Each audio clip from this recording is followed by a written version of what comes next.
এখন শুনবেন আজকের গুরুত্বপূর্ণ খবরের শিরোনাম। হামাস গাজাবাসীকে ট্রাম্পের কড়া হুঁশিয়ারি। জেলেনস্কির শহরে রুশ ক্ষেপণাস্ত্র হামলা, নিহত 5। হামাসের সঙ্গে গোপন বৈঠক যুক্তরাষ্ট্রের ইতিহাসে বিরল। যুক্তরাষ্ট্রের গোয়েন্দা তথ্য বন্ধে ইউক্রেন কতটা বিপদে?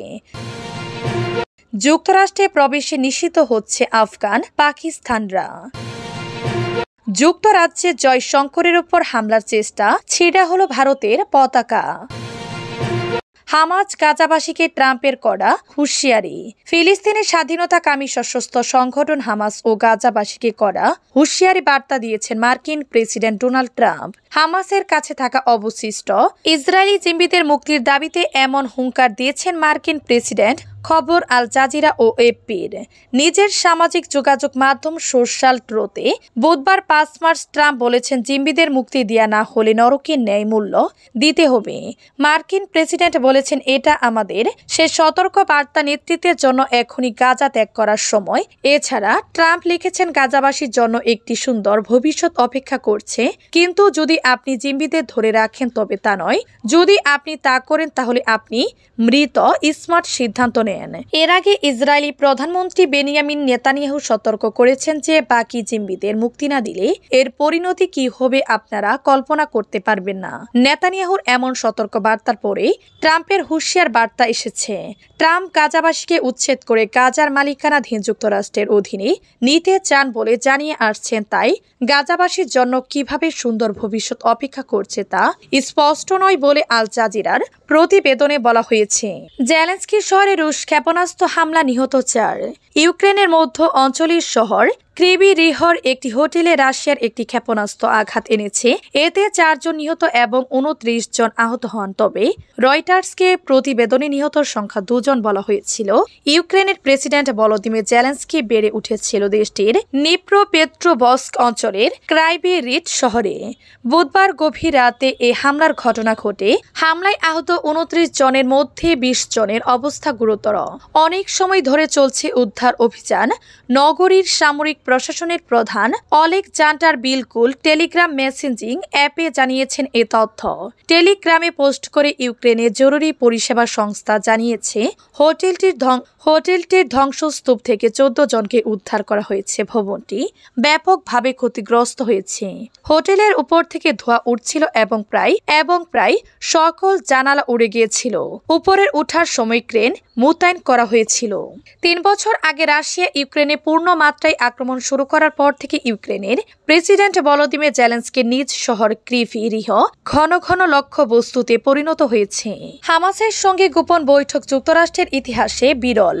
গাজা উপত্যকায় আটক মার্কিন জিম্মিকে মুক্ত এবং যুদ্ধের অবসানের জন্য একটি বৃহত্তর চুক্তি লক্ষ্যে মার্কিন প্রেসিডেন্ট ডোনাল্ড ট্রাম্পের প্রশাসন ফিলিস্তিনের স্বাধীনতাকামী সংগঠন হামাসের সঙ্গে গোপনে সরাসরি আলোচনা করেছে। প্রেসিডেন্ট ট্রাম্পের জিম্মি বিষয়ক দূত অ্যাডাম বহিলার সম্প্রতি কাতারের রাজধানী দোহায় হামাসের কর্মকর্তাদের সঙ্গে বৈঠক করেন। বুধবার 2টি সূত্রের বরাতে এ খবর জানিয়েছে মার্কিন সংবাদ মাধ্যম এক্সিওস। প্রতিবেদনে বলা হয়েছে, হামাসের সঙ্গে যুক্তরাষ্ট্রের এই আলোচনা অভূতপূর্ব ঘটনা, কারণ দেশটি এর আগে কখনো এই সংগঠনের সঙ্গে সরাসরি আলোচনায় বসেনি। 1997 সালে ফিলিস্তিনি স্বাধীনতাকামী এই সংগঠনকে সন্ত্রাসী গোষ্ঠীর তালিকাভুক্ত করে মার্কিন সরকার। প্রতিবেদনে বলা হয়েছে, মার্কিন প্রশাসন যে হামাসের সঙ্গে আলোচনার পথে হাঁটতে পারে এমনটা ইসরায়েলকে জানানো হয়েছিল। এরপর দুপক্ষে আলোচনা হয়ে গেছে। ইসরায়েলি সেটি অন্য একটি চ্যানেলের মাধ্যমে জেনেছে। এই আলোচনা লক্ষ্য হলো হামাসের কাছে আটক থাকা মার্কিন জিম্মিকে মুক্ত করা। এছাড়া সঙ্গে দীর্ঘ যুদ্ধবিরতি নিয়েও আলোচনা হচ্ছে বলেও জানিয়েছে সংবাদ মাধ্যম এক্সিওস। সেটি লক্ষ্য হলো সব জিম্মিকে মুক্ত করা এবং গাজায় যুদ্ধ বন্ধ করা। তবে নাম প্রকাশ না করার শর্তে একটি সূত্র এক্সিওসকে জানিয়েছে, আলোচনা চললেও হামাস ও যুক্তরাষ্ট্রের মধ্যে কোনো ধরনের চুক্তি এখনো হয়নি। যুক্তরাষ্ট্রের গোয়েন্দা তথ্য বন্ধে ইউক্রেন কতটা বিপদে। যুক্তরাষ্ট্র ইউক্রেনের জন্য গোয়েন্দা সহায়তা সামরিকভাবে স্থগিত করার ঘোষণা দিয়েছে, তবে এই গোয়েন্দা তথ্য ইউক্রেনের যুদ্ধ প্রচেষ্টার জন্য কতটা গুরুত্বপূর্ণ তা সুস্পষ্টভাবে কখনো প্রকাশ করা হয়নি এবং হবেও না। তবু বেশিরভাগ বিশ্লেষক একমত যে এটি মূলত দুটি গুরুত্বপূর্ণ ভূমিকা পালন করে। প্রথমত, এটি ইউক্রেনকে রুশ বাহিনীর বিরুদ্ধে আক্রমণ পরিকল্পনা তৈরিতে সহায়তা করে। দ্বিতীয়ত, এটি কিয়েভকে আগাম সতর্ক বার্তা দেয় যাতে তারা আসন্ন রুশ ড্রোন ও ক্ষেপণাস্ত্র হামলার হুমকি মোকাবেলা করতে পারে। মার্কিন স্যাটেলাইট থেকে পাওয়া তথ্য এবং সিগন্যাল ইন্টারসেপ্টের মাধ্যমে ইউক্রেনীয় বাহিনী যুদ্ধক্ষেত্রে রুশ সেনাদের অবস্থান, গতিবিধি এবং সম্ভাব্য পরিকল্পনা সম্পর্কে গুরুত্বপূর্ণ ধারণা পায়। যুক্তরাষ্ট্রের গোয়েন্দা সহায়তা ছাড়া ইউক্রেন কার্যকরভাবে পশ্চিমা দূরপাল্লার অস্ত্র যেমন হিমার্স লঞ্চার বা ব্রিটেন ও ফ্রান্স সরবরাহ করা স্টর্ম শেডো ক্ষেপণাস্ত্র ব্যবহার করতে পারবে না।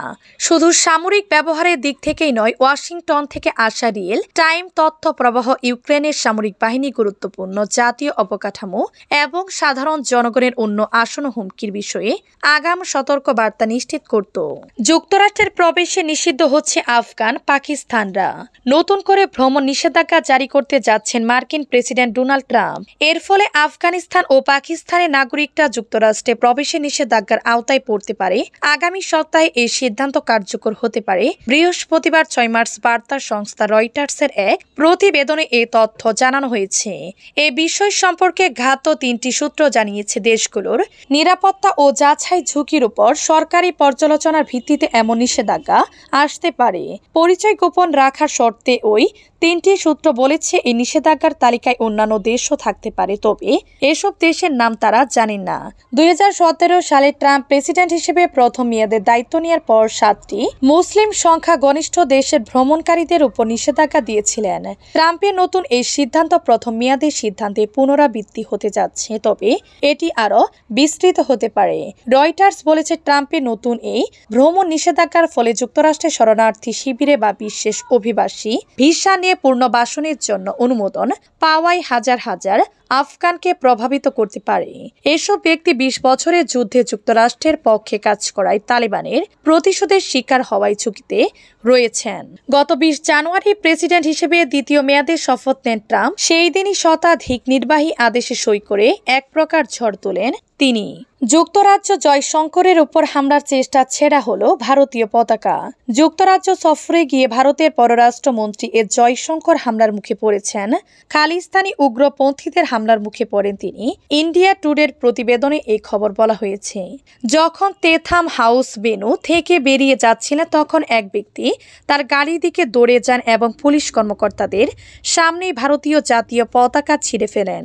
অনলাইনে প্রচারিত এই ঘটনার একটি ভিডিওতে দেখা যাচ্ছে লোকটি আক্রমণাত্মকভাবে মন্ত্রীর গাড়ির দিকে ছুটে যাচ্ছেন। প্রথমে কর্মকর্তারা পদক্ষেপ নিতে দ্বিধাগ্রস্ত ছিলেন, এদিকে অন্যরা স্লোগান দিতে শুরু করে এবং তখন ওই ব্যক্তি পতাকা ছিঁড়ে ফেলে